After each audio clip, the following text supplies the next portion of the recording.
and omniscience. May they experience happiness, be separated from suffering, and swiftly I will establish them in the state of unsurpassed, perfect, complete, and precious Buddhahood. All mothers, sentient beings, especially those enemies who hate me, obstructors who harm me, and those who create obstacles on my path to liberation and omniscience. May they experience happiness, be separated from suffering, and swiftly will I establish them in the state of unsurpassed, perfect, complete, and precious Buddhahood. Dagla dang war je pe dra no par je pe ge tarpa dang tam shaken pe bar du jo par je pa tam shaki so je pe manam kadam yam pe sim chen tam she de wa dang den Dug now dang drel nor du la na me pa yang dag par zog pe zhang ju rin po she to par ja. Thus, until I achieve enlightenment, I perform virtuous deeds with body, speech, and mind. Until death, I perform virtuous deeds with body, speech, and mind. From now until this time tomorrow, I perform virtuous deeds with body, speech, and mind. Deshe du sang ma ge gi bar du lu na gi sam ge wa la ko. Ma she bar du lu na gi sam ge wa la ko. Du de ring ne song te ni ma sang ta sam gi bar du lu na gi sam ge wa la ko. We take refuge in the kind root Lama and lineage Lamas. We take refuge in the deities and the mandalas of the Yidams. We take refuge in all the exalted Buddhas. We take refuge in the perfect Dharma. We take refuge in the excellent order of the Sanghas, and all the noble Dakas, Dakinis, and Dharma guardians, possessors of the eye of wisdom. We take refuge in the kind root Lama and lineage Lamas. We take refuge in the deities and the mandalas of the Yidams. We take refuge in all the exalted Buddhas. We take refuge in the perfect Dharma. We take refuge in the excellent order of the Sanghas. We take refuge in all the noble Dakas, Dakinis, and Dharma guardians, possessors of the eye of wisdom. Drin sen sa wa dang gur par je pe pao den lama dam pa nam la kyab su chi o. Yedam kil gorgi la sok nam la kyab su chi o. Sangye chom den de nam la kyab su chi o. Pe cho nam la kyab su chi o. Pa pe ge dun nam la kyab su chi o. Pa wo ka jo cho kyong song me song yes she gi chang dang dem pa nam la kyab su chi o. Until I attain the heart of enlightenment, I take refuge in all the Buddhas. I take refuge in the Dharma, and likewise in the assembly of the Bodhisattvas. As the previous Buddhas embraced the enlightened mind and progressed on the Bodhisattva's path, I too, for the benefit of all sentient beings, give birth to bodhicitta and apply myself to accomplish the stages of the path. Until I attain the heart of enlightenment, I take refuge in all the Buddhas. I take refuge in the Dharma, and likewise in the assembly of the Bodhisattvas.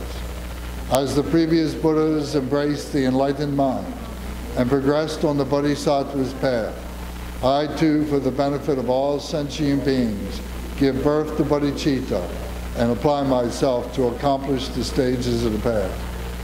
Shang Shu Ning Por Chi Ki Bar Sangye Namla Kapsuchi Chodang Shangshub Senpai Soklang Deshin Kapsuchi Jitar Nongi Deshegi Shangshu Tugni Kepadam Shangshu Sempe La Pala De Dagrim Shin Ne Patar De Shindro La Pendandu Shangshu Samni Kegishin De Shindu Ni La Pala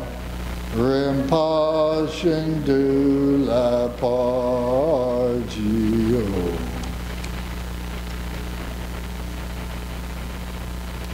3 times in English. In the Buddha, the Dharma, and the Supreme Assembly, I take refuge until I attain enlightenment.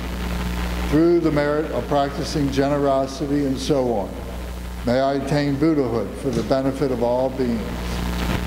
In the Buddha, the Dharma, and Supreme Assembly, I take refuge until I attain enlightenment. Through the merit of practicing generosity and so on, may I attain Buddhahood for the benefit of all beings. In the Buddha, the Dharma, and Supreme Assembly, I take refuge until I attain enlightenment. Through the merit of practicing generosity and so on, may I attain Buddhahood for the benefit of all beings. May all sentient beings enjoy happiness and the causes of happiness. May they be free from suffering and the causes of suffering. May they never be separated from the sacred happiness devoid of suffering. And may they dwell in boundless equanimity that is free from attachment and aversion. May all sentient beings enjoy happiness and the causes of happiness. May they be free from suffering and the causes of suffering. May they never be separated from the sacred happiness devoid of suffering. And may they dwell in boundless equanimity that is free from attachment and aversion. May all sentient beings enjoy happiness and the causes of happiness. May they be free from suffering and the causes of suffering. May they never be separated from the sacred happiness devoid of suffering. And may they dwell in boundless equanimity that is free from attachment and aversion. Shall we continue through it? Do it all? In English, okay. We'll continue on. All in English. Unborn emptiness and the unceasing appearances of dependent arising are the way of illusory unity. Before me in the sky, amidst vast clouds of offerings, on a jeweled-lined throne and lotus sun and moon disk seats, the incomparable teacher, line of the Sakyas, his body the color of gold, adorned with major and minor marks. Clad in the 3 Dharma robes, he sits in Vajra posture, his right hand gracefully poised in the earth-touching mudra, and his left hand in the gesture of meditation, holding an alms bowl full of nectar. Like a mountain of gold, magnificent, and he shines in splendor, spreading beams of wisdom light across the whole expanse of space. The 8 closed suns, 16 elders, and the like. A vast, ocean-like retinue of noble beings encircles him all around. Simply think of him, and he grants the glory of the highest bliss, liberation from samsara and nirvana, the 2 extremes. He is the great being. With your great compassion, you embraced this turbulent and degenerate world and made 500 mighty aspirations. You are as exalted as the white lotus. Whoever hears your name shall never return to samsara. Most compassionate teacher, to you I pay homage. All my own and others' virtues of body, speech, and mind, together with all our possessions, visualized like Samantabhadra's offering clouds, I offer to you. all the harmful actions and transgressions I have committed throughout beginningless time. Each and every one I now confess with intense and heartfelt regret. And all virtuous actions of the noble ones and ordinary beings, accumulated throughout the past, present, and future, I rejoice. Turn the wheel of the profound and vast Dharma teachings. Ceaselessly in every direction I pray. Your wisdom body is like space and remains changeless throughout past, present, and future. Yet in the perception of those to be guided, you go through the display of birth and death. Even so, mind and body continue always to appear. All the virtues I have accumulated in the past, I'm accumulating now and will accumulate in the future for the sake of benefiting all beings who are as infinite as space. May you, the sovereign of Dharma, be forever pleased. And may all attain the state of the victorious one, the Lord of Dharma. Living beings like us, adrift in this degenerate age, have no guidance and protection. Because of your kindness, caring for us with surpassing compassion, every manifestation in this world now of the three jewels is your enlightened activity. Our only refuge, incomparable, supreme. We pray with total confidence and faith. Do not neglect the great promises you made in times gone by, but hold us until we attain enlightenment with your compassion. Supreme Teacher, Bhagavan, Tathagata, Arhat, complete and perfect Buddha, glorious Conqueror, Shakyamuni Buddha, to you I pay homage, to you I make offerings, in you I take refuge. Supreme Teacher, Bhagavan, Tathagata, Arhat, complete and perfect Buddha, glorious Conqueror, Shakyamuni Buddha, to you I pay homage, to you I make offerings, in you I take refuge. Supreme Teacher, Bhagavan, Tathagata, Arhat, complete and perfect Buddha, glorious Conqueror, Shakyamuni Buddha, to you I pay homage, to you I make offerings, in you I take refuge. Teata Om Muni Muni Maha Muni E Soha. Teata Om Muni Muni Maha Muni E Soha. Teata Om Muni Muni Maha Muni E Soha. Teata Om Muni Muni Maha Muni E Soha. Teata Om Muni Muni Maha Muni E Soha. Teata Om Muni Muni Maha Muni E Soha. Teata Om Muni Muni Maha Muni E Soha. Om Muni Muni Maha Muni E Soha. Muni Muni Maha Muni E Soha. Muni Muni Maha Muni E Soha. Om Muni Muni Maha Muni E Soha. Muni Muni Maha Muni E Soha. Muni Muni Maha Muni E Soha. Muni Muni Maha Muni E Soha.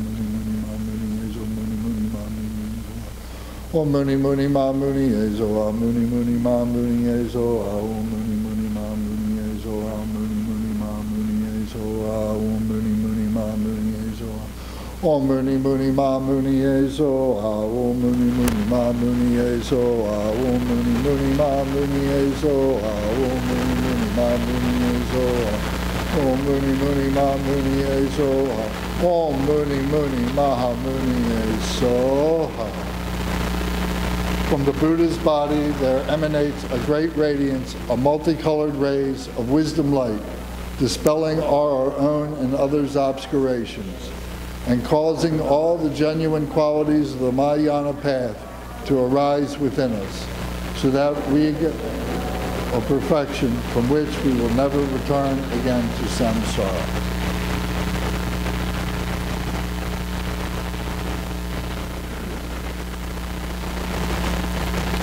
Yeah, also my turn.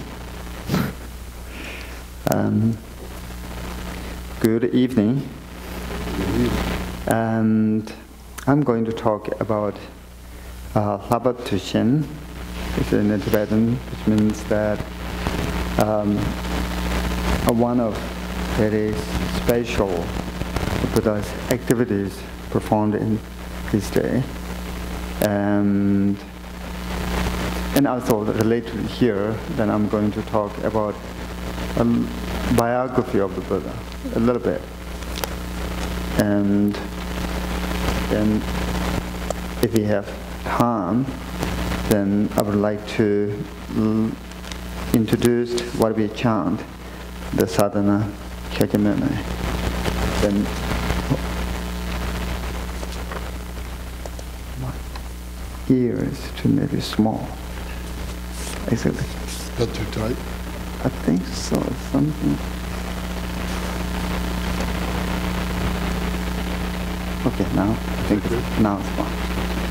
Yeah, it's fine now. Okay.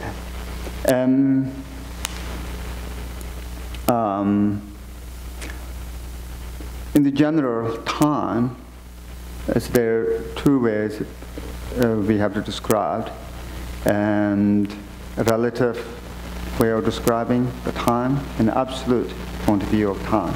That from Dharma teachings saying that relative point of view of time we have past, present, and futures. In that context, then Buddha had been in the past. I'm talking about Shakyamuni Buddha, 2,561 years ago. This is common. Some in the teachings, in the text, saying that Buddha had been almost 2,800 some years, but common 2,561 is common. So the great being, you know, Shakyamuni Buddha, that's our teacher. If we learn biography of Buddha, then we have better understand as Buddhists, and then what we have to strengthen, and we can learn a lot from it, the Buddha's biography. So, but Buddha, in the relatively speaking, he passed away, but his teaching still present. And then absolute point of view, there's no time. Sometimes we called fourth time. It's not past, present, futures. They use the terms fourth time or timeless time. Then there is no time. We are not talking about this here, but we are going to talking about the relative. The time itself, it's very hard to describe. It's spatial or not. But there's some great being like Shakyamuni Buddha had been in this world. They performed a lot of major activities. As that day, the practitioners and Buddha's aspirations made a lot of aspirations and practitioners' motivations put it together, then it's become a very special day.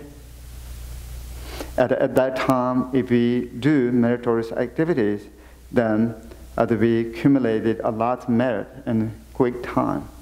And on the other hand, if we do negative activities, then also it makes more negative deeds.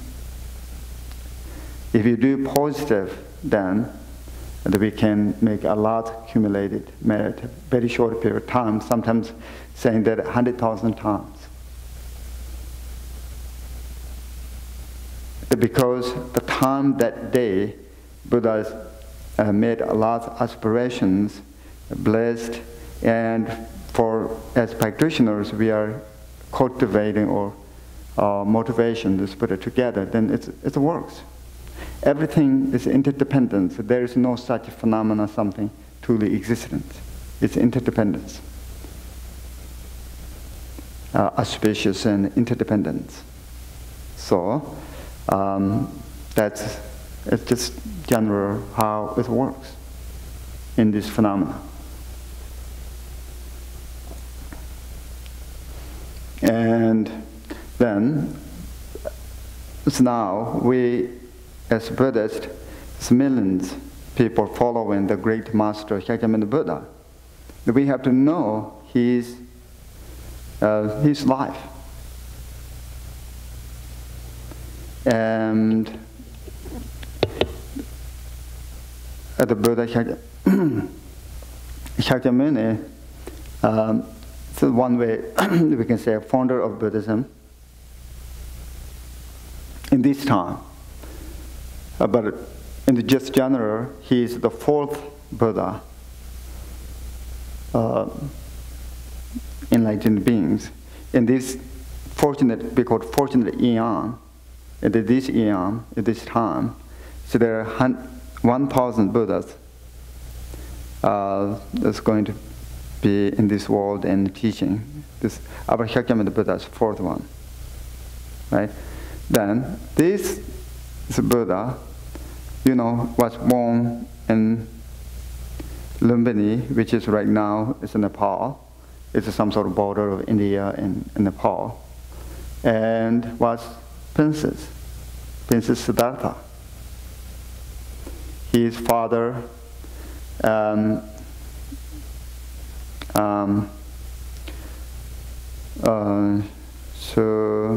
we call it Setang Se in Tibetan,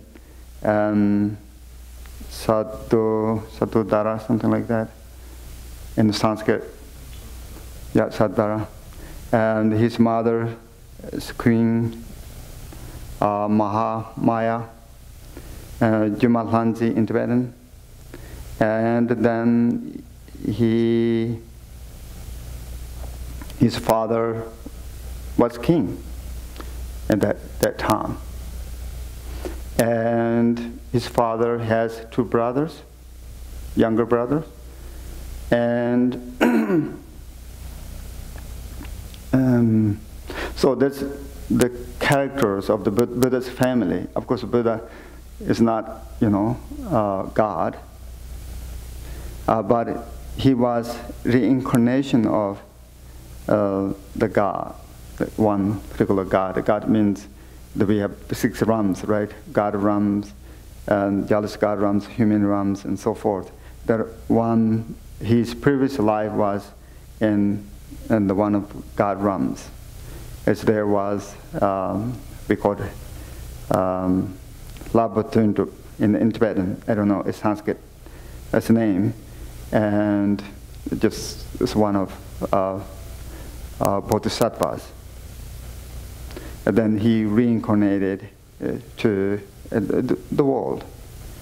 And he looked, in this point, he chose into this world, and also he chose his mother, the Queen Maya, his father, and Klein, the family is the Shakya family, and so forth. Then he was born in Lumbini. So when he was born, there were the sage called the sage Ase, and he has kind of what are called the future sign. They're saying that, oh, that's Buddha appears in this world. Or he's saying that, or that person, the Siddhartha, if he take spiritual path, then he will be enlightened beings. If he take the warrior, the king rules, then he will be Chakravartin, the very powerful king. But also he predicted the Siddhartha is going to take the spiritual renunciations to become monk. So then Siddhartha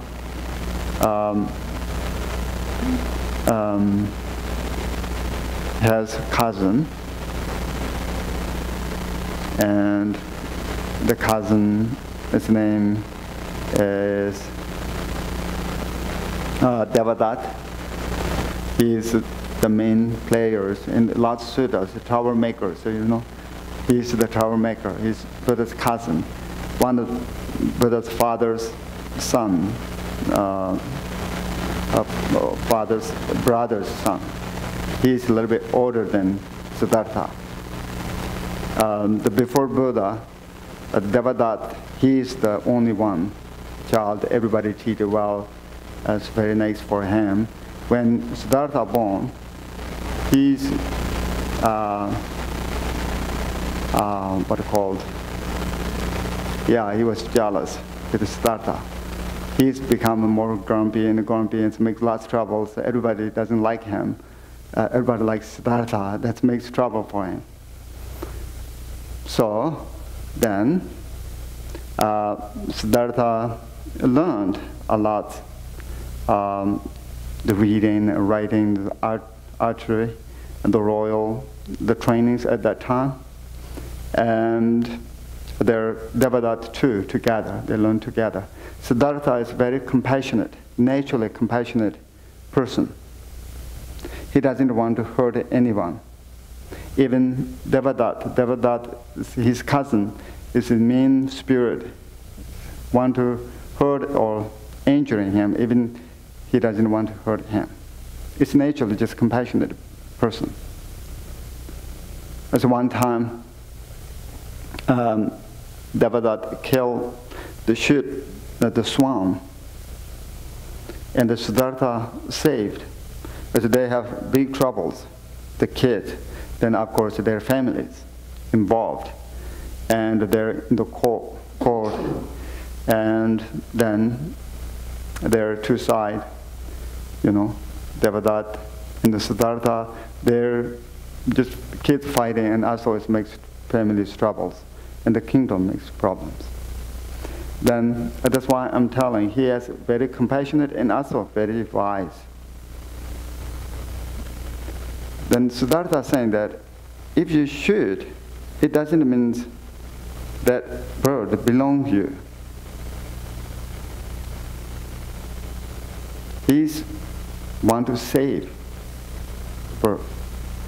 Then they just said, let the bird itself, swans choose who's the owner of the bird. Swan is go to the, of course, Siddhartha, right? Very warm and compassionate person. And so the last trainings had been through this. Then his father worrying Siddhartha. Siddhartha, when he shows compassionate action, is threatening for father. Father's wish, his desire, Siddhartha become the king, ruler and the fighter, warrior. When Siddhartha shows a compassionate action, then the father is angry. And his father's afraid because Siddhartha's taken renunciation path to become ordination. So that means that it comes from sickness, old aging, and very poor, and some has big troubles. Fathers made some sort of what called a sanctuary area, put everything, not a palace, also some sort of prisoners camp. When there's some have a disease, leprosy example, as other disease and ugly and old, yeah, put it in some area. He doesn't want to show any big problems. And so, then, as there,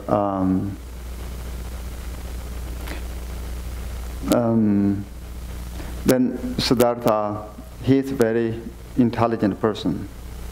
He trained, well trained, and when Devadatta, Buddha's cousin, they always contest. The Buddha win everything. And then, this point, Siddhartha has crown prince, crown prince, and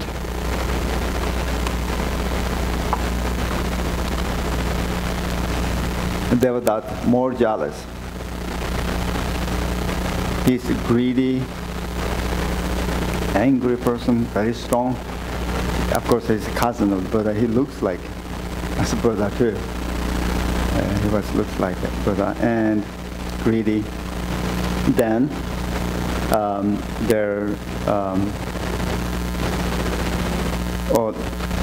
Buddha's mother passed away very early, Queen Maya, and his stepmother, aunt, Chukadamu in Tibetan, I think it's Sanskrit, Prajapati, she taking care of Siddhartha. She promised her sister she's going to take care of her nephew. She did a very good job. And then later, Siddhartha married Yashodhara, Samso, I think in Tibetan, in Sanskrit, Yashodhara. He married her. He was age 16. Siddhartha was age 16. And at that point, the father thought now he's okay. He's not going to take renunciation's path. The Siddhartha also have a son. He has a wife, beautiful. It's nice. They have very nice family. And also the Devadatta have troubles with Yashodhara, and he he doesn't like him, and there are lots of troubles. Always Devadatta makes troubles. And so then, and there have lots of wars going on at that time. Siddhartha believed that war never ends at violence, other war. He believed that dialogue and peace, the compassion and the peace is going to end the war. He wanted to make friends, other neighbors, but everybody against him. And Siddhartha doesn't believe that sacrificed animals and their customs, he had to kill some animals, the ritual ceremony, but he couldn't do it. He thinks it's not right action. That also makes trouble. The Siddhartha believed that Brahmins, the castes, caste systems in India, it makes problems. And Siddhartha's family, royal families, offering to the Brahmins a lot jewels and things, and they're poor people.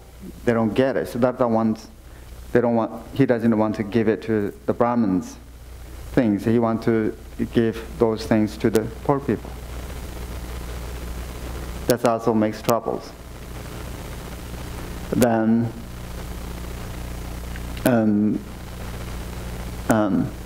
for all families hide the Siddhartha's mother passed away. They didn't tell him, and the other, large troubles going on. Everybody's just hiding these. And then one day he walked on the street. There, some way he got it into this prisoner camp, some sort of. Because they have lots of people, poor people. There's some doesn't have eyes, nose, and legs. Everybody was angry, Siddhartha, because his father made this. So those are really shocked for him. He thought, even he stay in the palace, his life is fine, but there's lots of things going on. He wants the answer, solution, how it's going to end of the suffering. There's birth is troubles, aging is problem, sickness is problem, death is problem. Everybody go through this. And Siddhartha seems he doesn't have this knowledge. His friend, Chano, I think in Dumba in Tibetan, he has more knowledge than Siddhartha. Oh, this is a problem, this is a problem, you know. He learned from this. Then he was crying, that he wants to find answer, how we can end of these troubles. There is no answer. Sacrifice animal is not answer of the end of the suffering.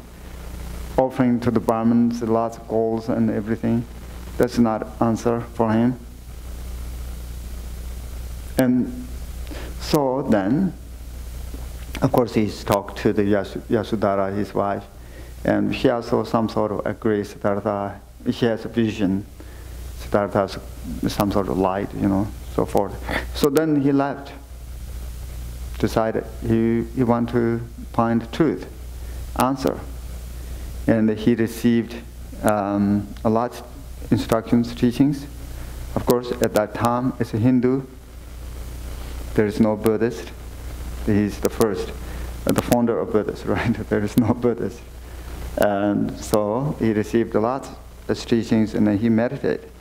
And at that time, there was very popular ascetic practice, extremist path. Not much eating, not much drinking. If you just put it very hard in their life, as then some way dissolving their karma. And so Siddhartha achieved certain level of the meditation experience, the highest you can achieve in this world, samsara. You have that very subtle, usually we call it shamatha, right? Very subtle, peaceful rest. There's no, that state is really no suffering. But that's just not, still in the samsara. You are not yet at the nirvana, called nirvana, enlightenment. And Siddhartha know that it's not the complete. And even all his teachers doesn't have that point, the transcend of the samsara. They achieve the highest realization in this samsara, but they're not transcend of the samsara. And then he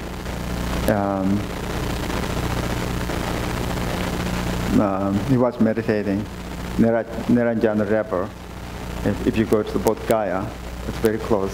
The where Buddha was enlightened place. It's very close there, a small river.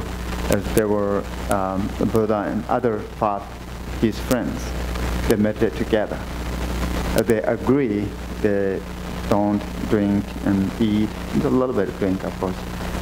They agree to just take vows, not much eating, not much, drinking, just static practice. When Siddhartha decided, it's their local girl, she offered some food, he decided to eat. Oh, everybody shocked, oh, now Siddhartha, it's violated for us, now you are not our friend, but they left.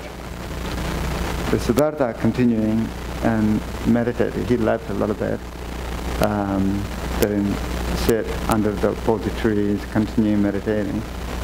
And then some point he be called subdued or karma kleshas. There are particular 4 maras. Mara of klesha, mara of the skandhas. Skandhas, this home and so forth, it's kind of, it's a lot of trouble, makes problems. The Mara of the death, Lord of Death, the Mara of the Devas, the 4 Maras. He subdued these. He doesn't have any, sometimes we call it 2 obscurations. Obscuration of kleshas, cognitive obscuration and klesha obscurations. Complete abandoned. Then one point his innate nature is complete, manifest. There's no any obscurations. Complete manifest. At that point, that we call it enlightenment, awake one, Buddha. Buddha is enlightenment, right? Awakened one is the terms. At that time, they're Mangada, the Bodh Gaya area, using these terms. Buddha. So then he thought, he was saying that he found nectar like the Dharma. It's a profound simplicity, unmade, uncreated, and it's a nectar like a wisdom, Dharma. But if he teach this, nobody understands. So he said that better just sit silently, meditate. He said 49 days. That's also in the teachings why he did this. Because if he just give it a Dharma freely, nobody wants it.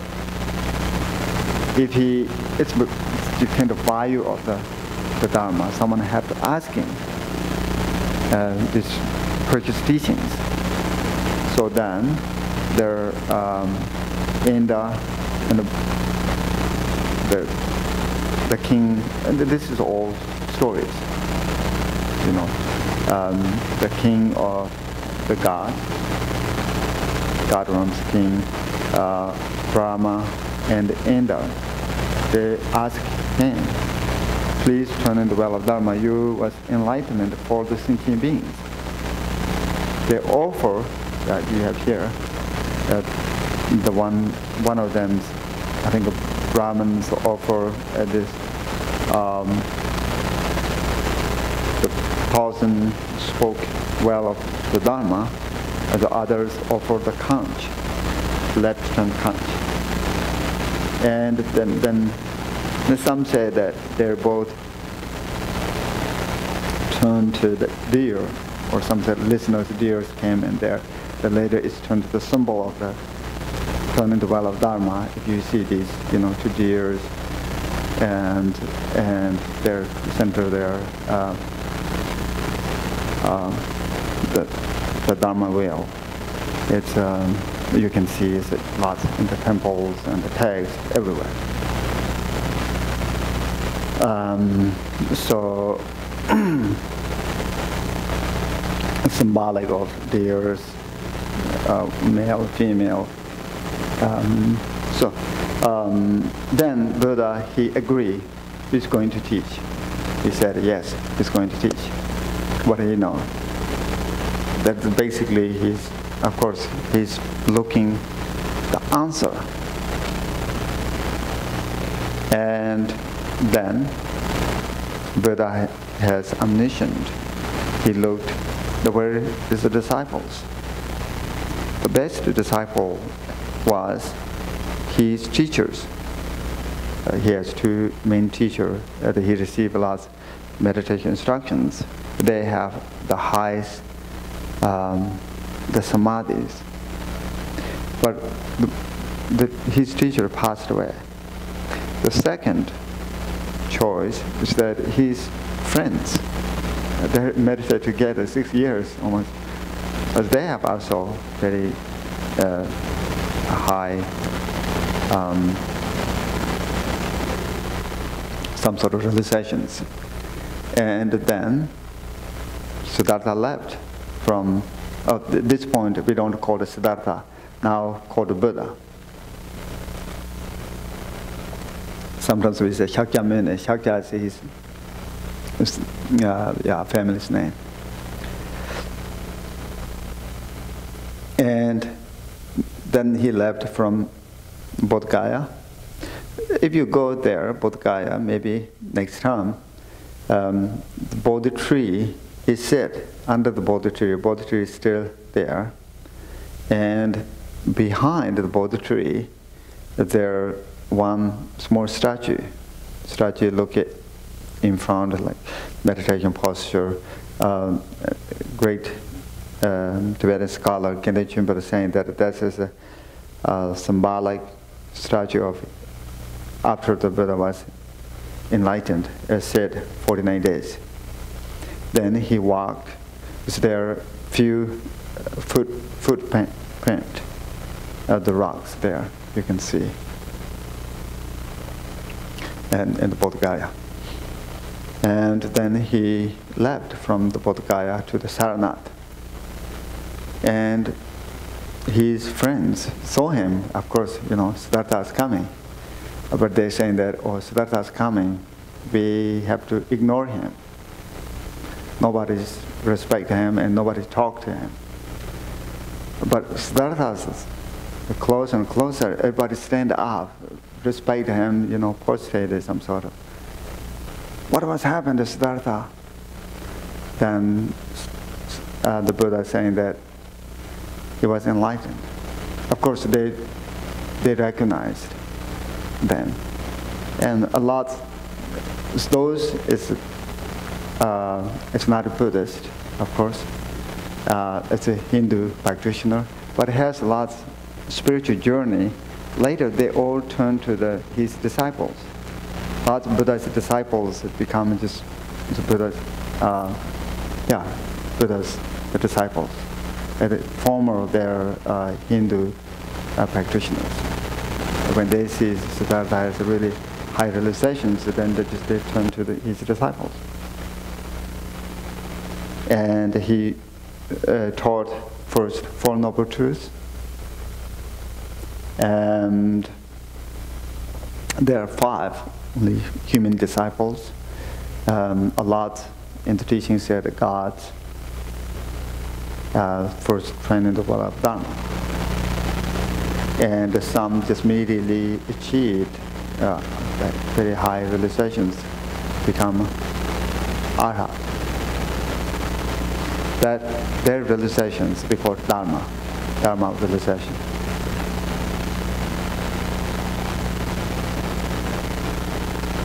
And then after that, Buddha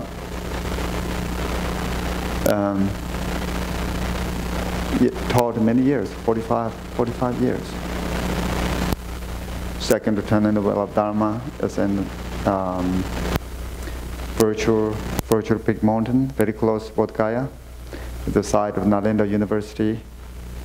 And then the third is we call Yangbachen, turn in the well of Dharma. Yeah, over 45 years. And lots, at that time, the kings, queens, ministers become his disciples at that area. Siddhartha was princes, right? Prince. So he has lots of friends. He knows this all areas. But then later, those all his disciples. And lots of great debater, Tirthikas, as a Buddha's defeat, as them. Of course, nobody's defeat Buddha's realization is very, very high, and everybody, accept his answer, everything. And so then Buddha was, this now this Lhabab Duchen. The Buddha descend from the heaven. And Buddha's mother was born in Gadrams, one of the Gadrams. Buddha had to be there. When Buddha was 41 years old at that time. Then he went to heaven. And it's called the God Ram. There were his mother was born, and the Buddha was there 3 months before the Yane. And before that, he was large teachings, and in the India area,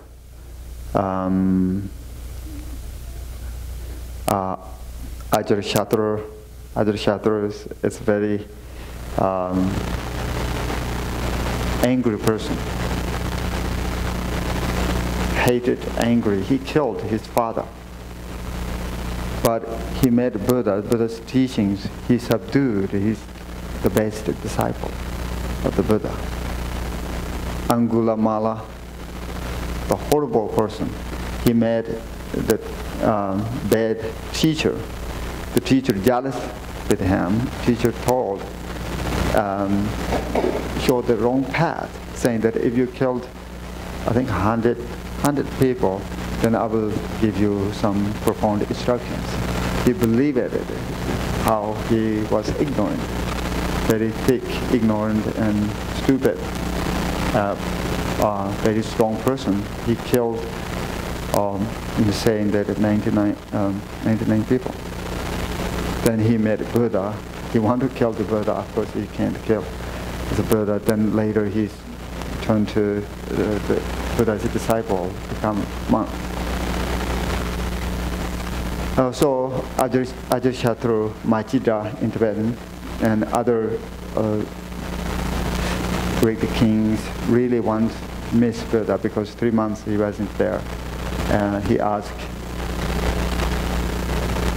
the Mongala,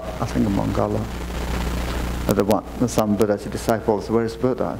They saying that Buddha was in the Garam. He's teaching there. And then those Ajatasattu and other kings are saying that, oh, we missed Buddha, we want to he come back. So some Buddha's disciple has magic, right, to travel to there and go back and forth. So they send the message to Buddha. The Buddha agreed he's going to come back, and that's ninth month of the 22nd, the lunar calendar. We always say that this is a special. Buddhas came from the sky realm to the earth. And also some people, the Buddha went there, the teaching for the repairing mother's kindness. And then some people are saying that this is Mother's Day. And a lot, and in the Tibetan traditions, Buddhist traditions, do start in prayers, hundreds, thousands of people together in the prayer and the practice at this day. And also they do like a 3-year retreat. They start today and then 3-year retreat. There are lots of things occurring this day. There's some people, they do paint stupa or temple outside and make a maze. A lot just depends meritorious activities to do that special day. And the story there Buddha taught in the God realm. God in the teaching said that God's life is much longer than us. As they have some magical birth. It's not a birth, it's like us. They have magical birth. So that means they don't have corporeal body like our body.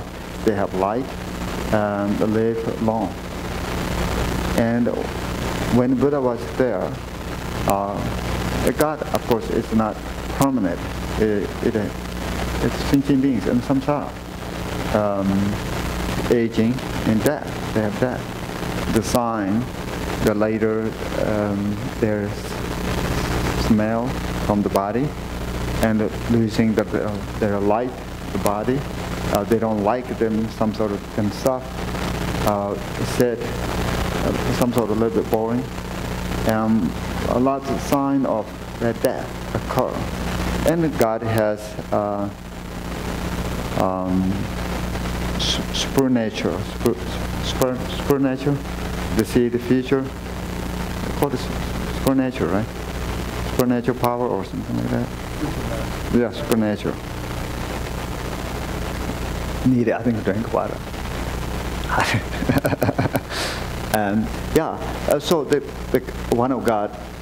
Why I'm saying this, he taught lots of teachings. It's a beautiful story. And then this one God has supernatural power.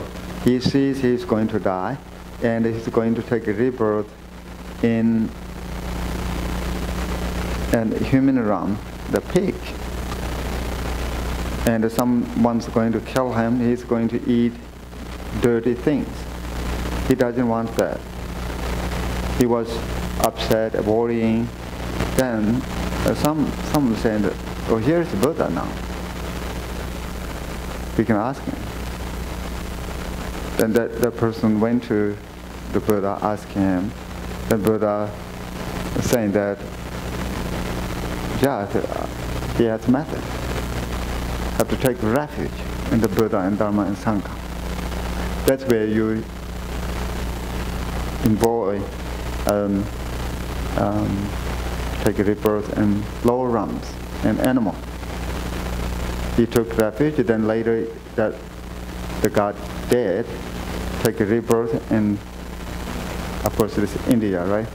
The child, after the birth, he's reciting, take a refuge in the Buddha, in the Dharma, in the Sangha. Very intelligent the kid. And when he was 8 years old, he saw the Buddha. Buddha has lots of medical, he saw the kids. Kids very close come to Buddha, and he really wants the Buddha come to in his home. He invited Buddha to, Buddha didn't say anything. He said, he didn't say he's coming or not. So some point in the suttas, if you're asking the Buddha, he didn't say anything, that means he agreed.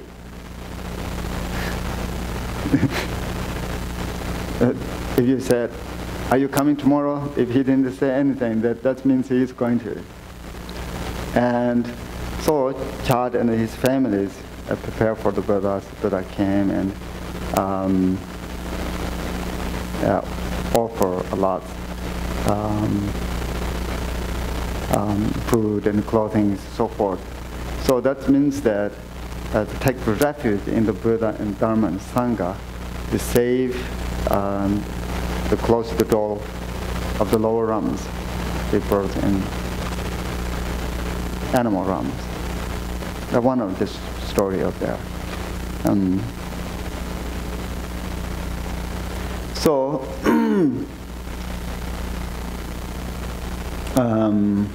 what else? Yes. Then the Buddha has lots of disciples. And later, lots of disciples. It's just, he's simple.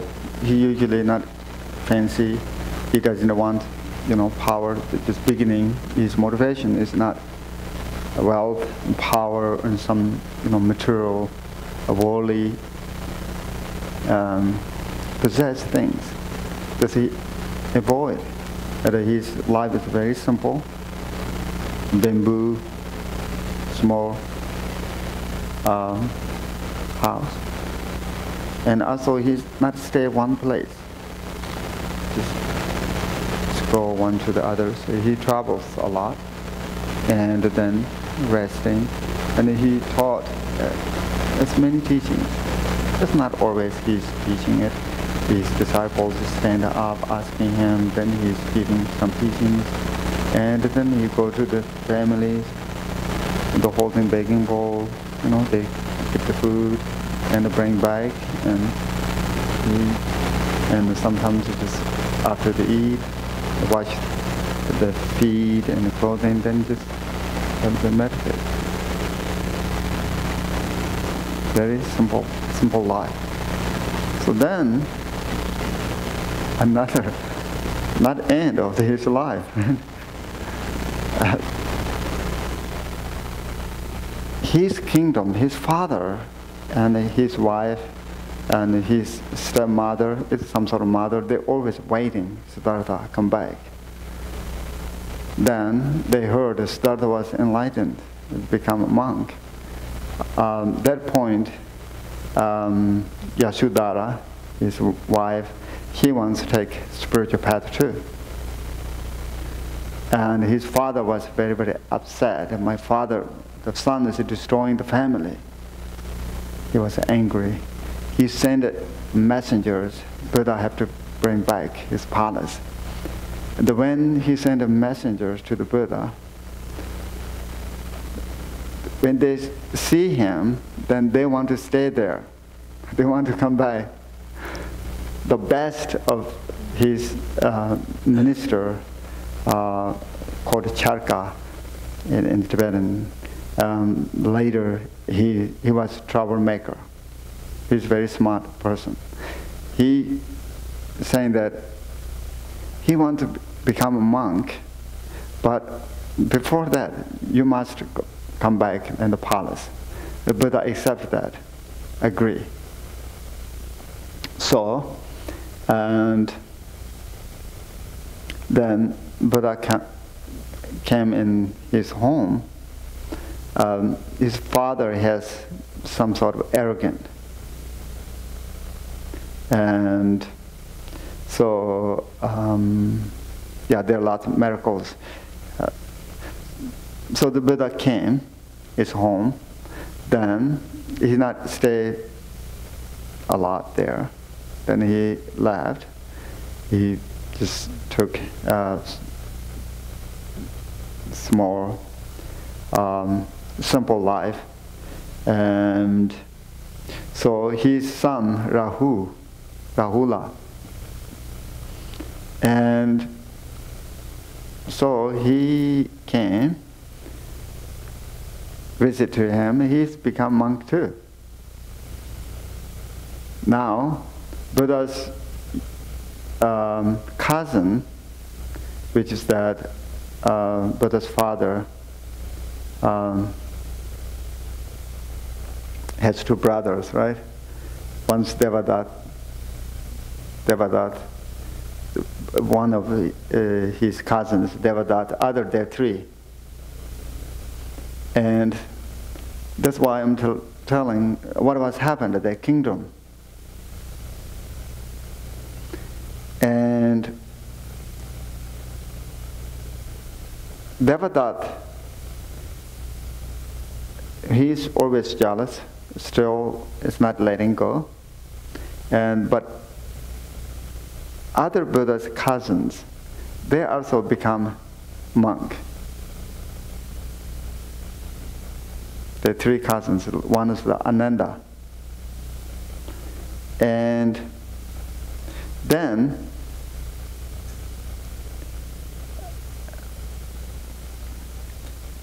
okay, this is a little bit too long.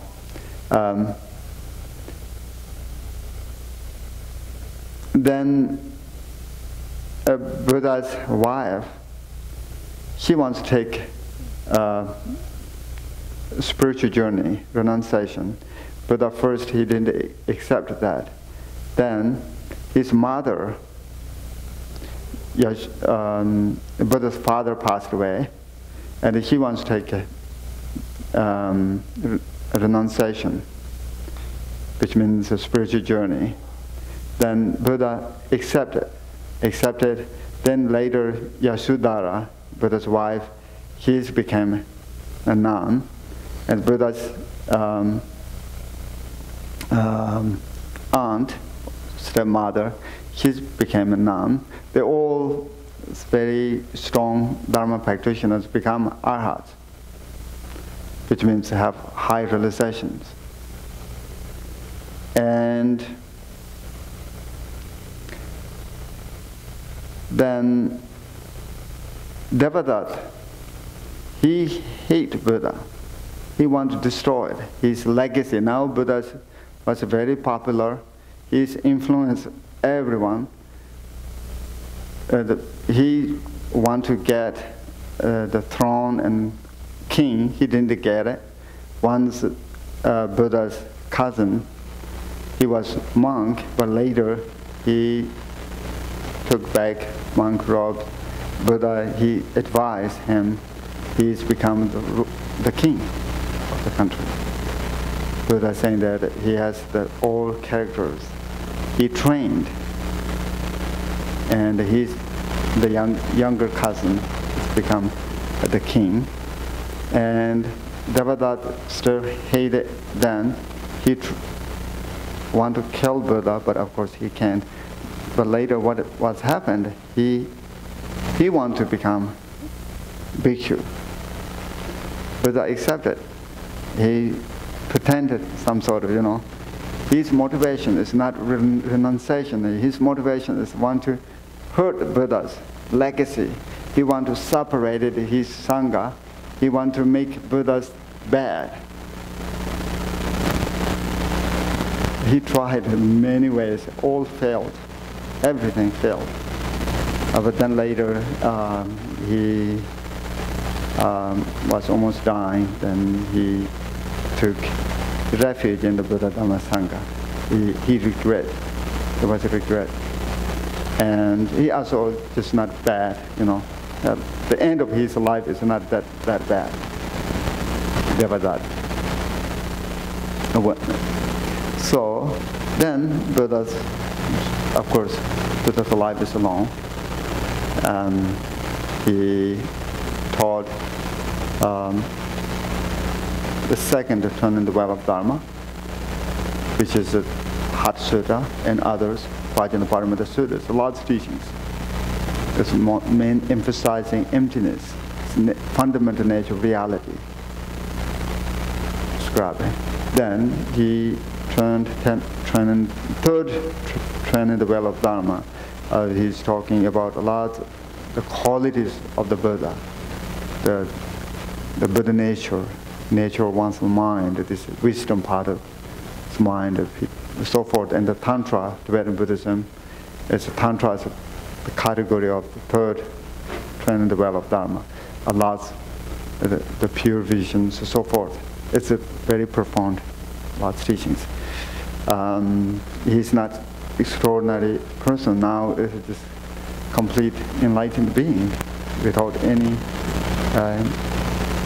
afflicted emotions and obscurations. So that means that his wisdom sees future, the billions, trillions years. He sees the past, and there is no any boundary. And so a lot of teachings comes from that kind of, complete wisdom. As what we have to learn is that sometimes we are some profound teachings not immediately match our thoughts and perceptions, because those teachings comes from very deep realizations. Then, when he was 80, sometimes we say 81, and then he passed away. His disciples cremated his body, and relics carrying different places, the kingdoms, built the stupa. We have 8 types of stupas. And he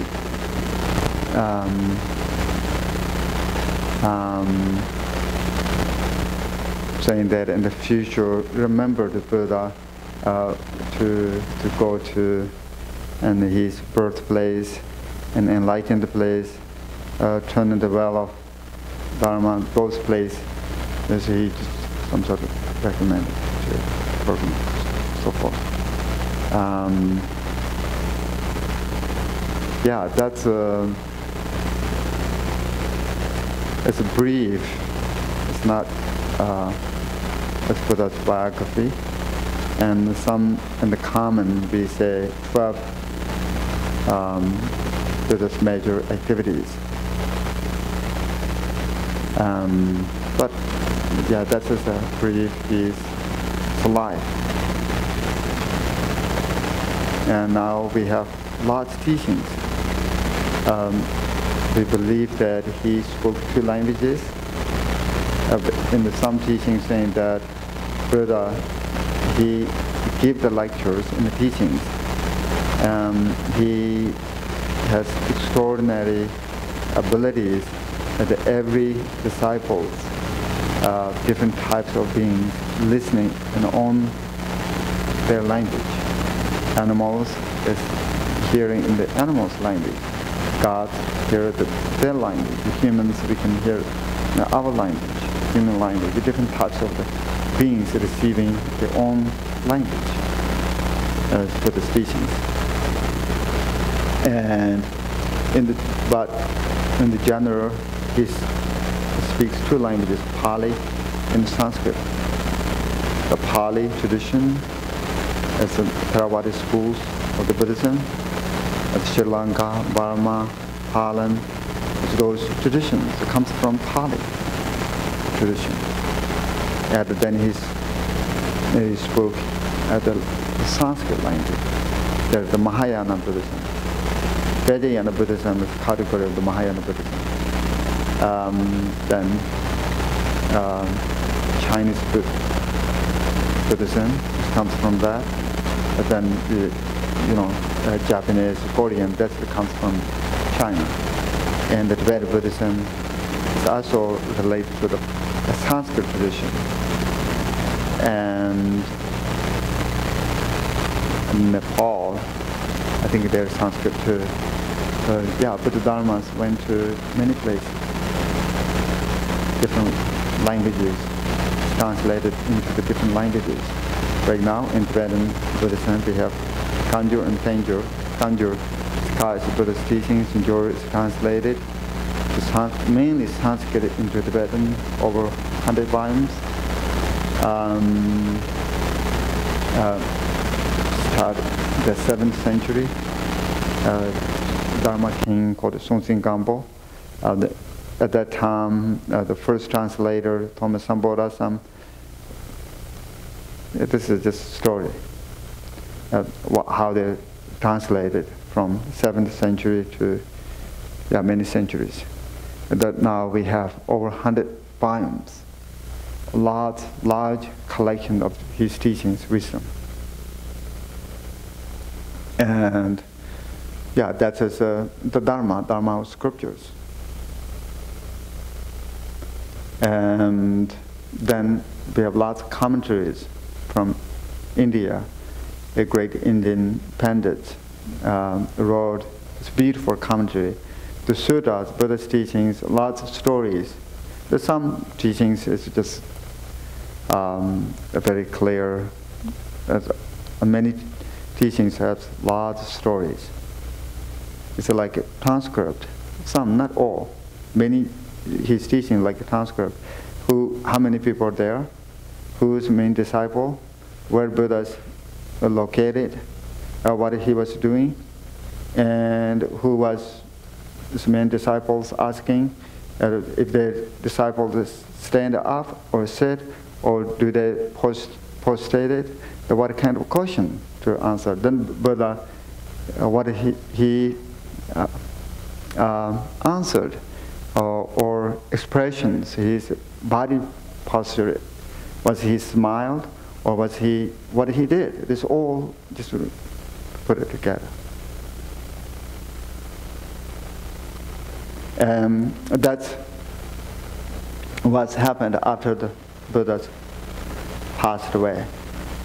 And some say that at that time, it seems to me they have writing skills. But in the history, Dharma history, mainly saying that there is no writing history at that time, writing skills, but just only oral lineage. But his disciple has abilities to remember exactly quoted, like it recorded. And after the Buddha's parinirvana passed away, the next year, all his main disciples gathered and recited what they heard. You can see in the last suttas at the beginning, that's I heard once, and that's, oh, I heard this, and then every major disciple says, oh, that's right. They sealed, or that's his authentic ones. Yeah, later. The first, I think, Dharma council meetings, there is no writing. Second or third ones, then just write down all.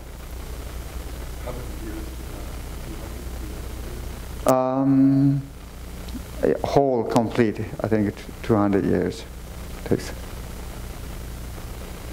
A few generations. But this arhats, the great beings, has abilities to remember. They have 3 council meetings. Great bodhisattvas, great arhats, his disciples all together, major disciples, then write down all. The sum and the teachings is not humans, non-human. He has lots of non-humans, like Minjushi, Avalokiteshvara. Those is non-human. They're the later they're taught, and many teachings comes from those, the Mahayana teachings, those things. And yeah, that's I think about Buddha's short biography, and he's a really great, compassionate being.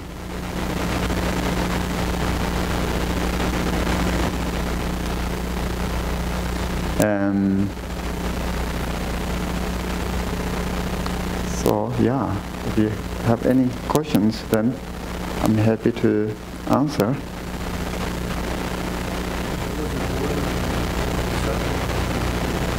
Okay. That's right.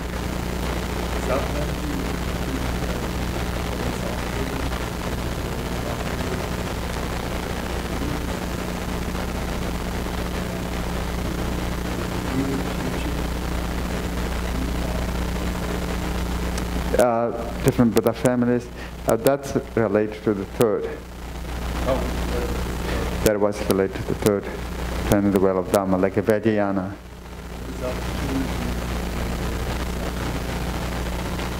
Disciples? Yeah, they're some, yeah, of course, they're the main disciples, but also human too.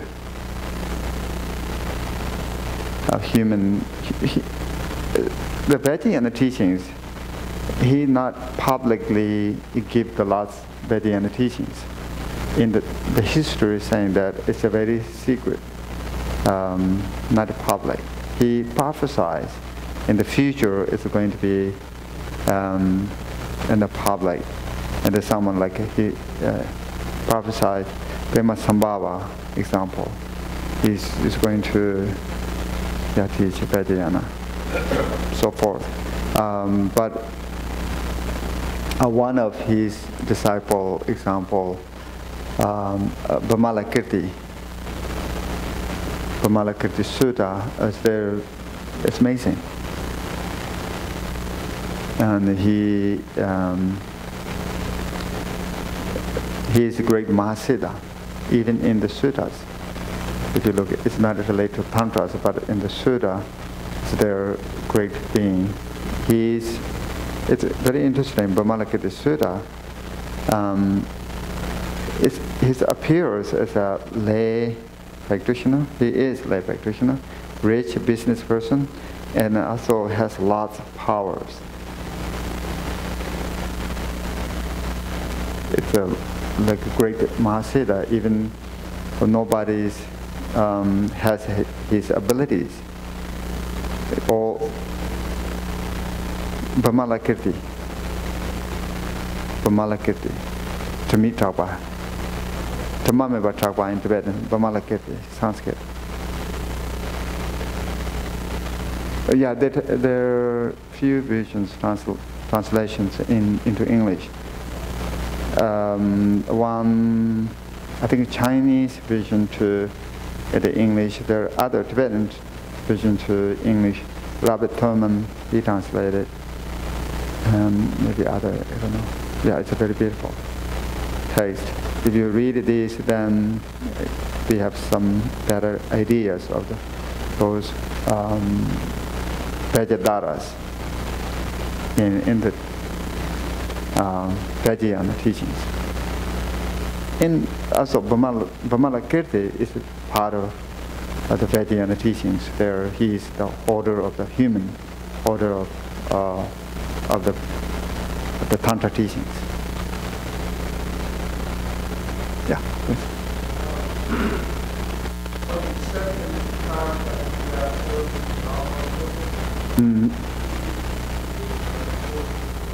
That's right. That's right. That Poland would actually go there, or he split his part. Oh, I think at this point he actually there. He was there, and seems he was there.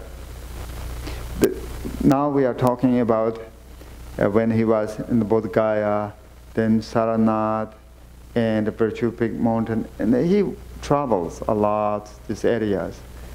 He's not stay one place, even almost every day. When his disciples with him, he's traveling. Then the sponsors give the offering, food. He eats food, then some way he's teaching it.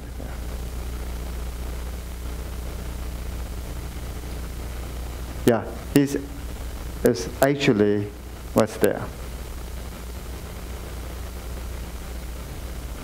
But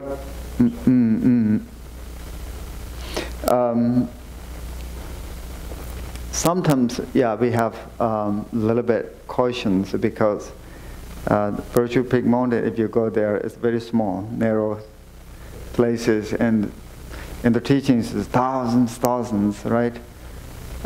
Saying that, yeah, I think the pure version is a different way of the world. Is not just what we're seeing exactly. We have lots our afflict emotions, karma and kleshas, and other great bodhisattvas that realize has a little bit different ways of seeing.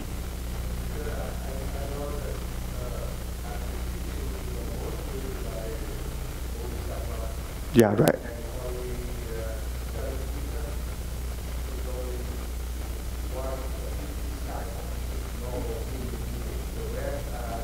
Lots of bodhisattvas, yeah, gods, nagas, and. So that's why there's another story that they don't believe. That's right. That's why my question is, if he actually goes there, which means that the story should be written. That's why the Theravada needs both teaching for the Buddha that they don't believe. That's why my question is, the Buddha actually split his body and teach for non-human beings. Oh, That is of some we have, and when Buddha was enlightened, then his wisdom went to the we called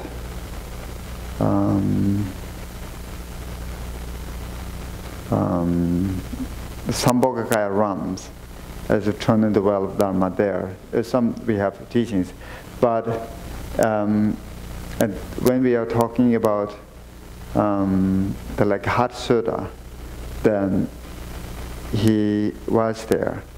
The Shariputra and Avalokiteshvara, their dialogue was talking each other, but Buddha was meditating there. And through the blessing of the Buddha, Shariputra has ability to caution arising. Through the blessing of the Buddha, Avalokiteshvara has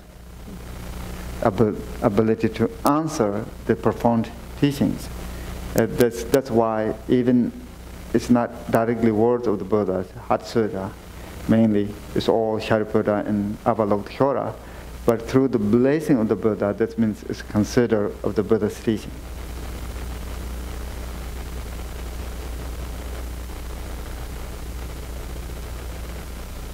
And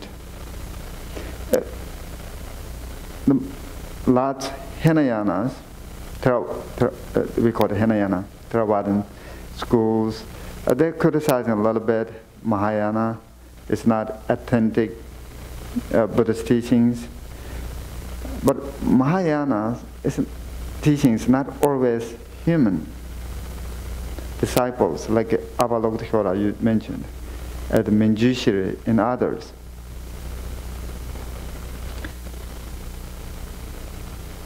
And also it's a Sanskrit. It's not Pali. And the 9th chapter of Shantideva's Way of Bodhisattva's Conduct is their last debate between Mahayana and Hinayana.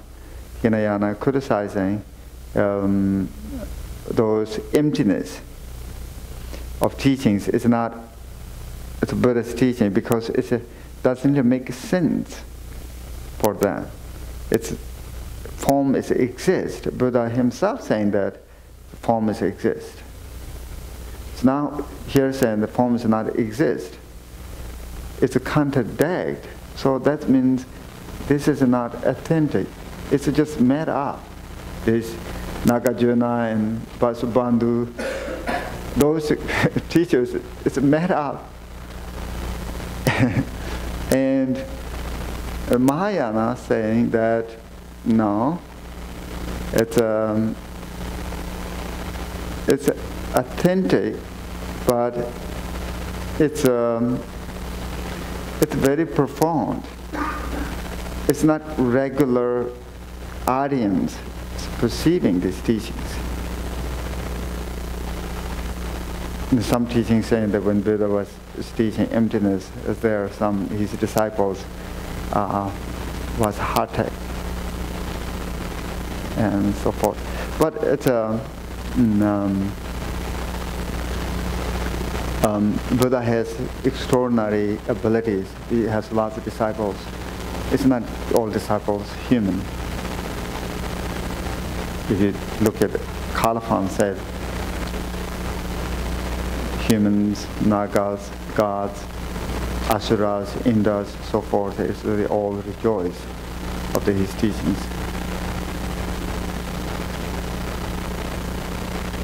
And another is that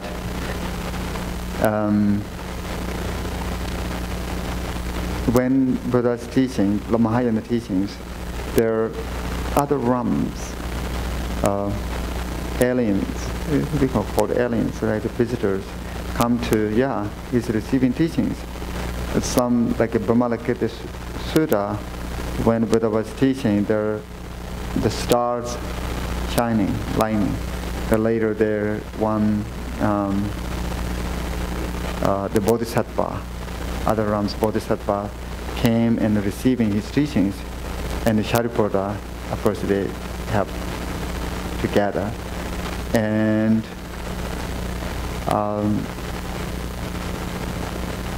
this we called some sort of names of Brahman, other Bodhisattvas, and he sees everything is pure. There is no bumpy, everything is pure. Buddha's around this. This is pure.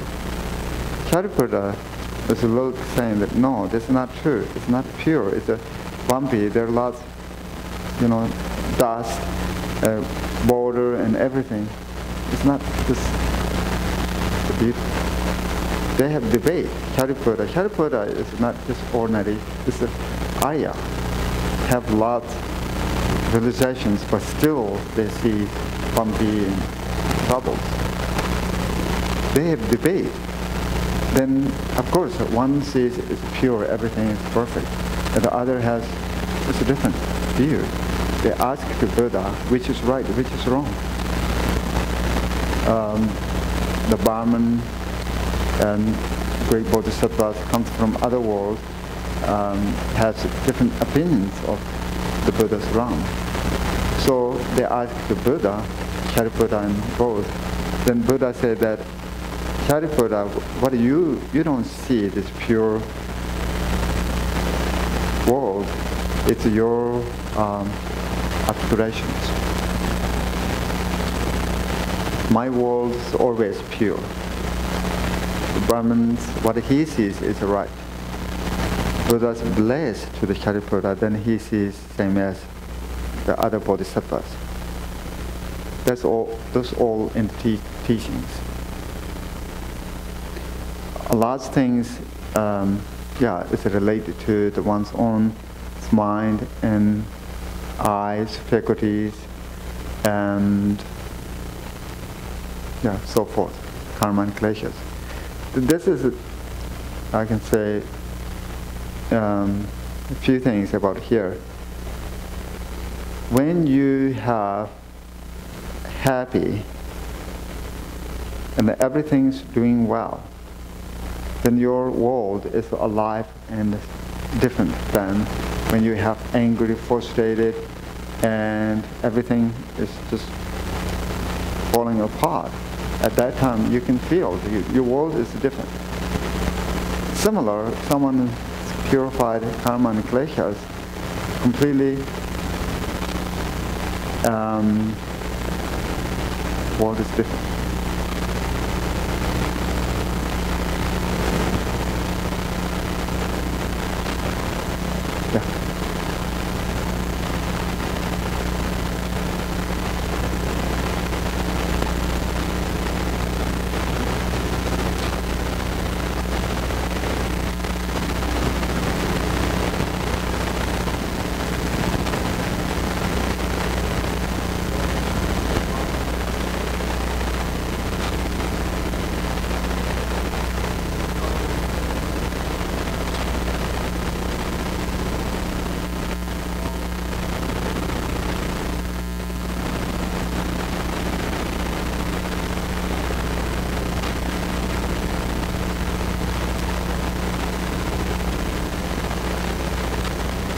Those all enemies turn to the disciple of the Buddha.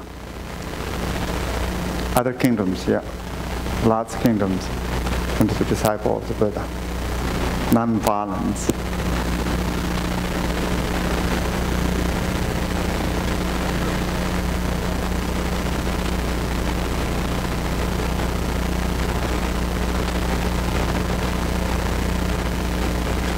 Later they all turn to the disciple of the Buddha.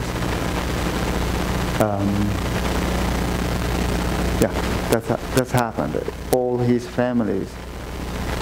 And end of this whole story is pretty good. Other kingdoms, like example, Ajatasattu Machida, he is a very strong personality, angry. He killed his father. that kind of the person. He was unhappy person. Then he just lost his mind. His father was disciple of the Buddha. He attacked his father, put it in the prison. Father saying that I don't want to defeat his son because he is a disciple of the Buddha. He believes non-violence. He doesn't want to attack his son because he gave up his whole kingdom. Then, and he's a girlfriend and also a disciple of the Buddha. He doesn't want to other, non-violence. So later, his life is some sort of miserable. He has a lot of power, of course. He's the warrior, killed. And he's also influenced other Brahmins too.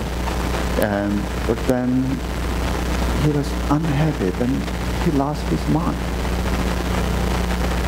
Then Buddha's disciples appears in his door, knocking the door, and then he looked. That's peace.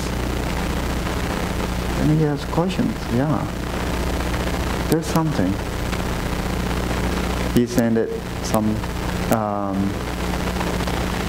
gift to the Buddha. The Buddha, of course, he's calmly with their disciples and so forth. He came, and the Buddha taught mindfulness, meditation to Ajatasattu. Ajatasattu later returned to the disciple of the Buddha.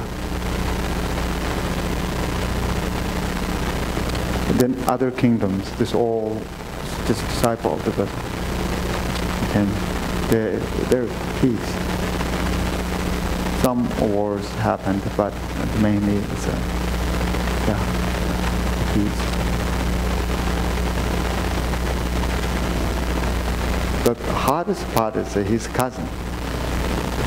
His cousin is not easy. Really, he made a lot of troubles within Sangha. He's saying that, we have to do something, In the Sangha members, he separated two groups. He made his rules, and he proud of that, and his mother was very, very upset what he's done.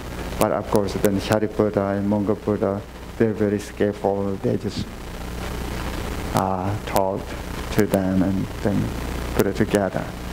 Not big things happened a long period of time, but short period of time, he made lots of troubles.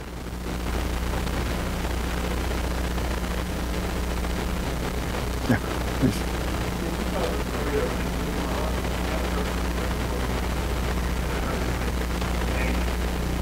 Angulimala, he made a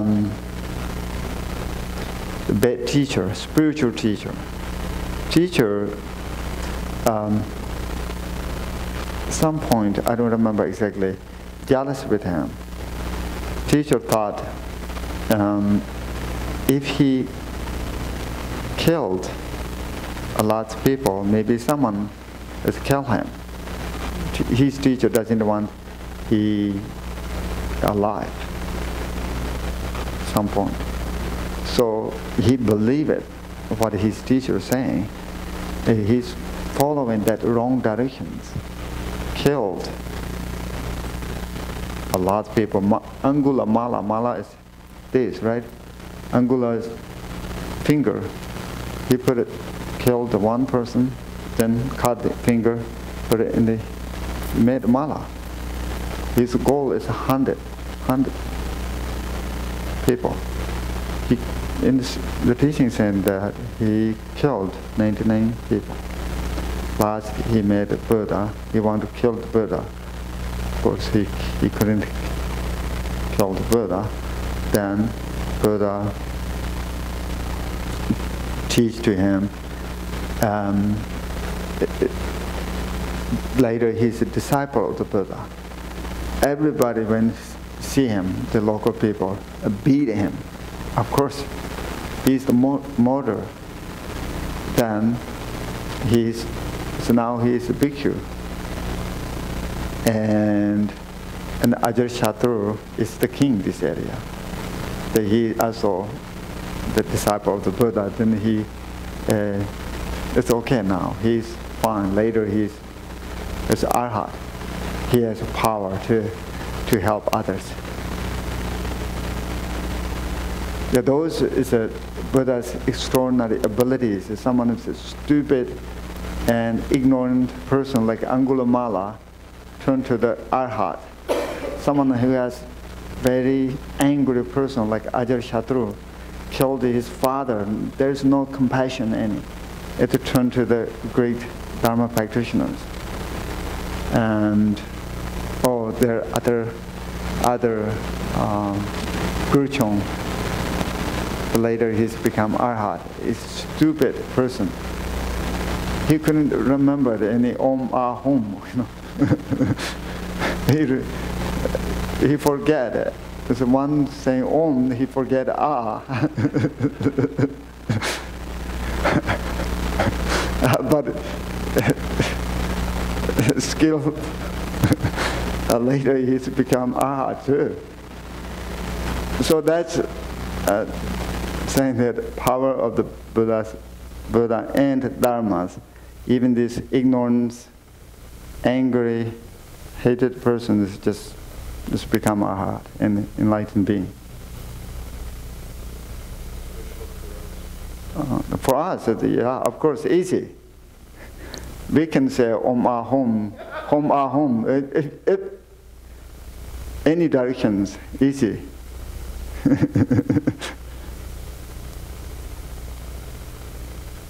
Yeah, please. So let me see if I understand. So during the time of the Buddha, while he was teaching, and then after he passed, okay, for what, several generations, many generations, in that region, northern India there, it was very peaceful and I think, yeah, that's right. Wars and so on like that. Not too horrible. It's much better. Right. And so did that last for a couple hundred years, or my understanding, well, let me jump ahead. My okay. Understanding is that the Buddhism was overcome that by around 500 years after the Buddha passed, that the Buddhism was gone in northern India. And that what actually happened, Buddha Dharma? Huh? The Buddha Dharma. Oh, I don't have been lost in northern India. It had gone to China, it had gone down to Southeast Asia, it had gone up into Turkestan and all the Islamic nations and so on. But in northern India it was gone, and the reason why it was gone was because of the Brahmins, because of the native Indians were there, seduced the people back into becoming materialistic. Oh, okay. And getting involved with business and getting involved with making money and getting involved with material things and so on. Oh, okay. I don't think so. Think about it like this way. Few hundred years, you said 400 years or 500 years? That was my understanding. The 7th century, 11th century, 8th century, 9th century, in Nalanda University is very strong. But that was... That was 1,000 years. Well, that was 1,000 years, yeah. Yeah, still, this is, we are talking about the Nalanda area, Bodh Gaya and these all areas, Magadha. But even 1,000 years after Buddha's parinirvana, there was very strong Dharma. Right, yeah, it's there. Well, when did all the destruction come? Oh, that's, I think, after the 12th century. 12th and 13th, this century, then, yeah, it's a big troubles. When was Nalanda? There was a king that first was against Buddhism, and then he brought it back. He was the main supporter of University. Oh, this is the king Ashoka. Ashoka, it's this is Ashoka is after 300 years, like 200, yeah. Yeah, this Ashoka, he is after the Buddha, like 250 years after the Buddha's parinirvana. He's the sponsor of the third or fourth council, and he contributed a lot. And he turned to the Buddhists because he, in the balance, he killed and he conquered the whole India. And then he turned to the Buddhists. He saw the Buddhist the disciples, and yeah, Ashoka. But I think this is I don't know exactly time, and it's after 12th century. 12th century, yeah. After 12th century. Think about it. The 11th century. 11th century. Still Nalinda and Bekamalashila is strong. Like a Naropa example, and Telopa and Atisha, those all came this period, the 11th century, and 11th century. They're still, it's pretty good, but then 12th century, then 13th. This time, lots troubles in India, and many pandits is leaving, and yeah.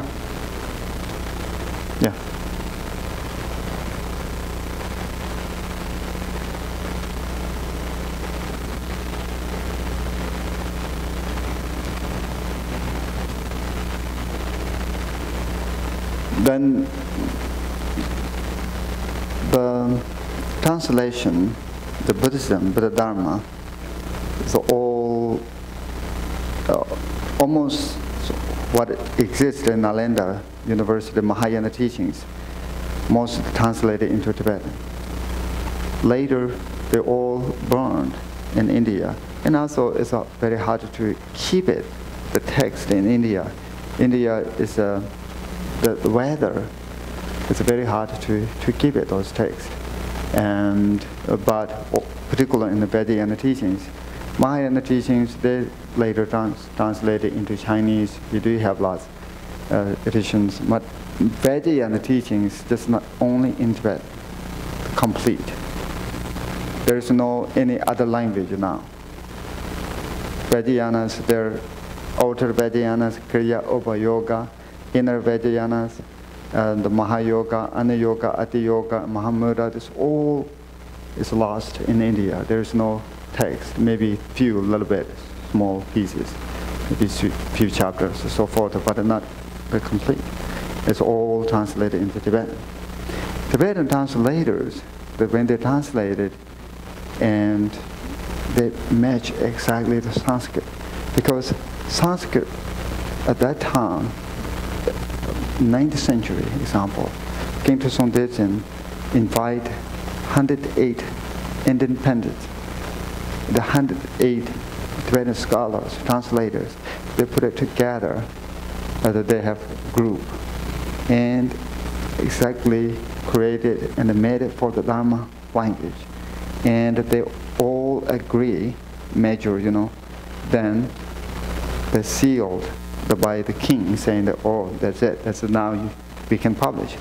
That's why if you look at Kanjur and Tenjur, it's all similar. It's one author. It's just writing. And even 1,000 years now, if you look at Donghuang collections, if you're familiar with Donghuang manuscript, Donghuang, and the cave there revealed the old text, over 1,000 years old. A lot of scholars believe it's a 10th century text. Yeah, that's right, a little bit there. But now, this is the stories, right, Tibetan stories. But there are lots, like Hat Sutta, Diamond Sutta, and others. It's pretty much same. Right now, if I just read it very quickly, nothing changed. Over 1,000 years text, pretty much originated the text. Hat Sutta, Diamond Sutta, and the Golden Suttas, and Minjushira Namasangati, lots that's there. I think really well kept, not much adding.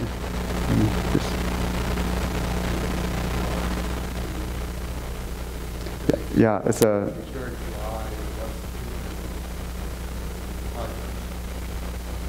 Yeah, it's very fascinating, really. It's amazing. Hmm?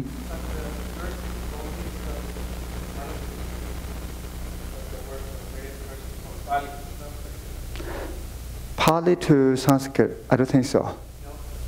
Not much.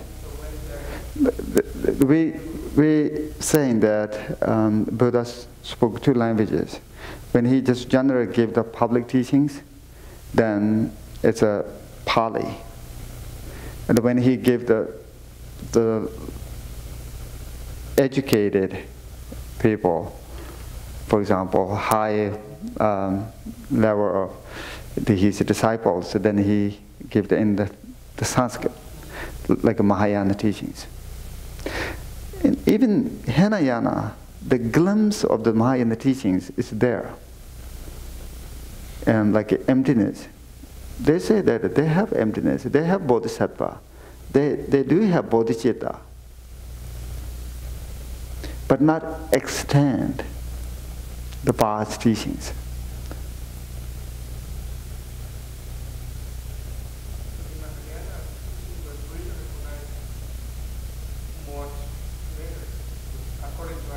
That's right. According to the history.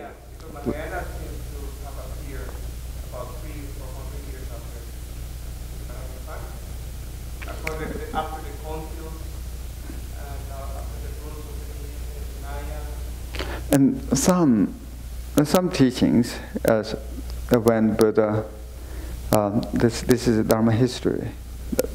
Just based on the histories. Otherwise, we are not, few thousand years old.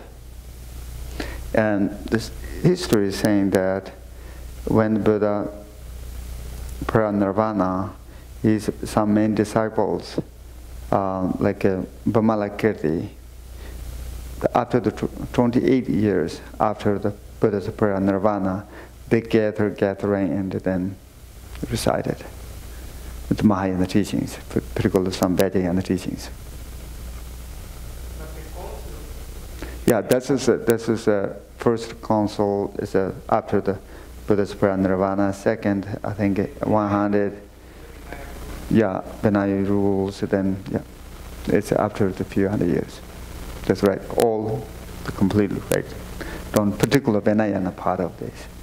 Abhidharma and the Sutras that's writing a little bit earlier.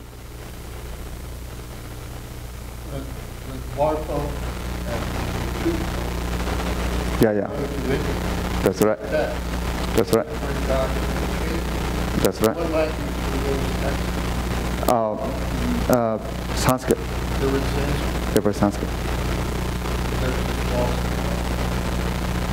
Some maybe, I think, Nepalese. Yeah. After that, then lost all.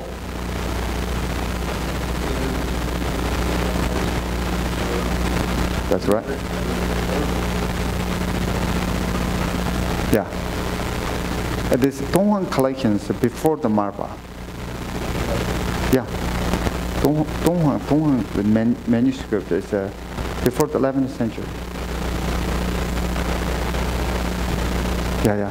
This and the website, if you go to the International Donghua Project, it's there are lots, takes hundreds, thousands. It's free. You can go there and look at. Yeah, it's really amazing. Seems, I think, over. Time is over. We can do dedication.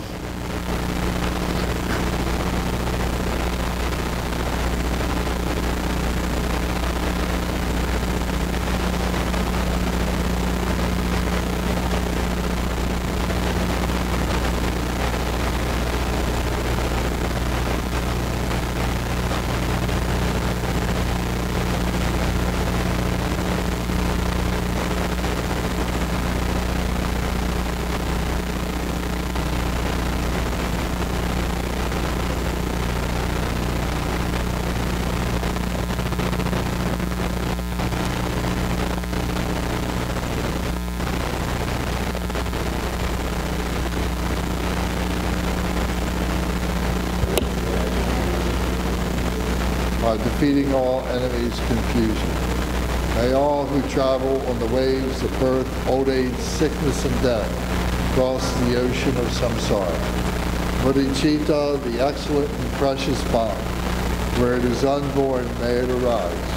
Where it is born, may it not decline, but ever increase higher and higher.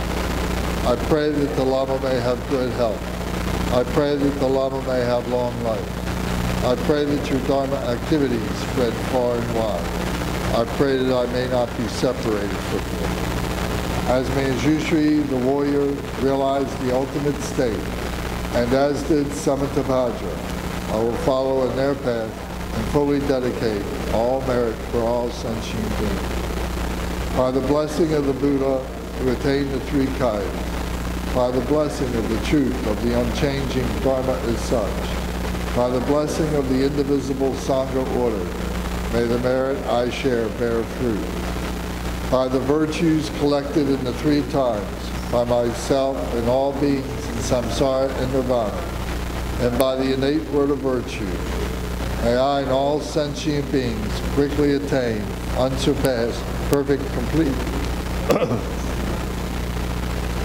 May the teachings of the great Trikhompa Ratna Shri, who is omniscient, Lord of the Dharma, Master of interdependence, continue and increase through study, practice, contemplation, and meditation until the end of samsara. Manjari.